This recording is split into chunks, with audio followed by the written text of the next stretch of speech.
Hi mamas.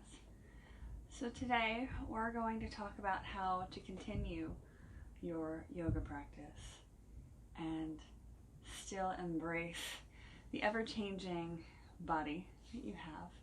I'm going to show you some ways that we can modify some of our favorite poses that also give you some ease in your body.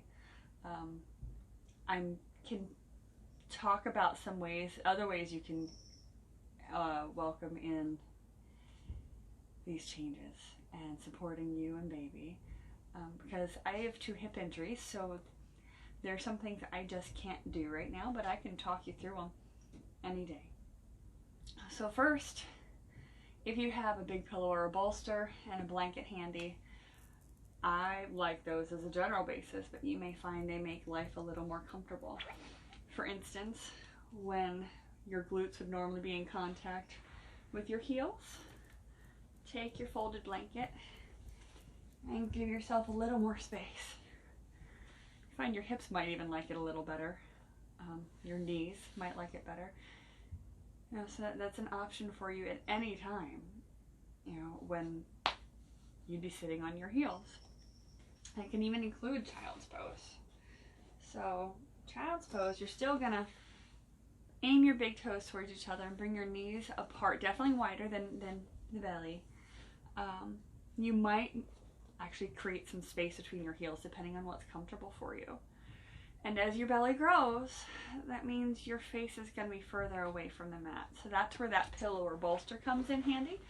Or if you don't feel like you need that blanket underneath your knees, you can always pile up, you can always fold that blanket up and use that.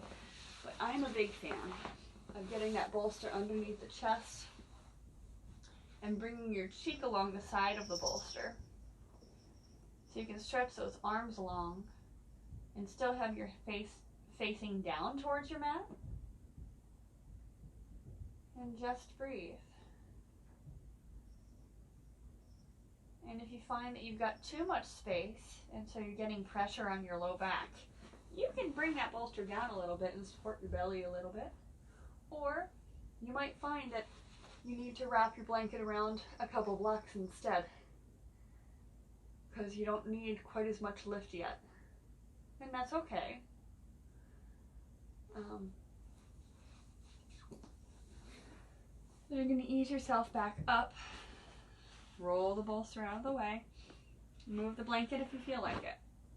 So a couple rounds of cat-cow, but now that your body has really embraced half of this pose, we're going to really work the other half. Don't force any of the movements.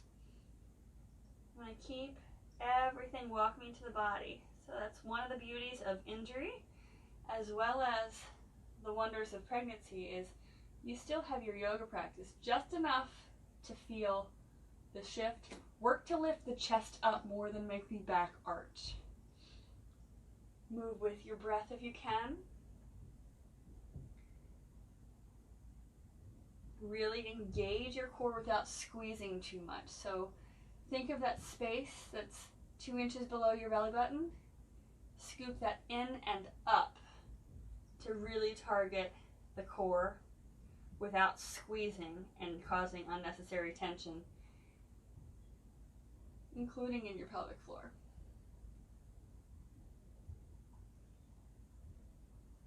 And so go ahead and shift your heels, or your bottom back towards your heels, but bring your knees closer together so that you can bring your legs in front of you.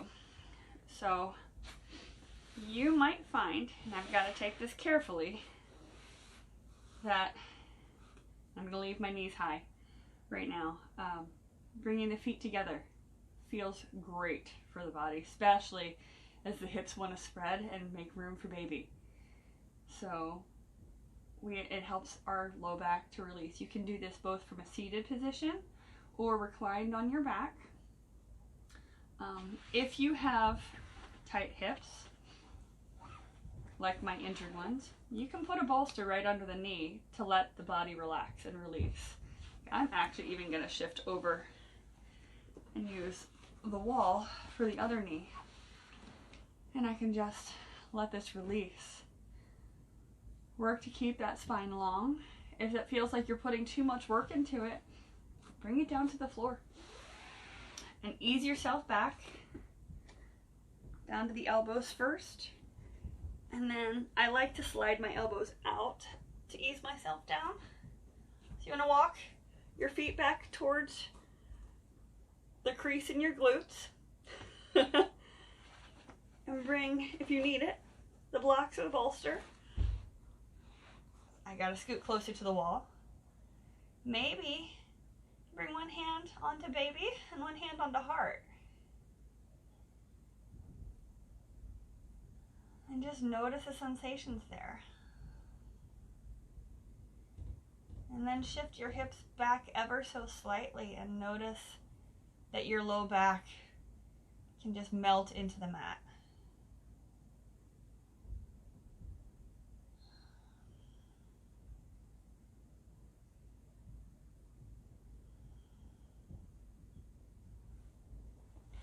And if I hold on to my bolster, I can let that knee have some more support. Now ideally, you want to have that stretch that opens up the front of the groin and into the sides of the thighs, which actually comes all the way up into the hip. So all of that's just beautiful hip opening that helps open your low back. And when you're ready to come out of this, bring your knees together. If you've got bolsters or blocks, anything helping support the knees, move them out of the way. And maybe you bring the knees towards you, making space for the belly. And you rock a little bit side to side. And when you're ready, you come over to your left side. Maybe you take a moment and you rest. And when you're ready, you're going to press yourself back up to whatever is your comfortable, easy seat.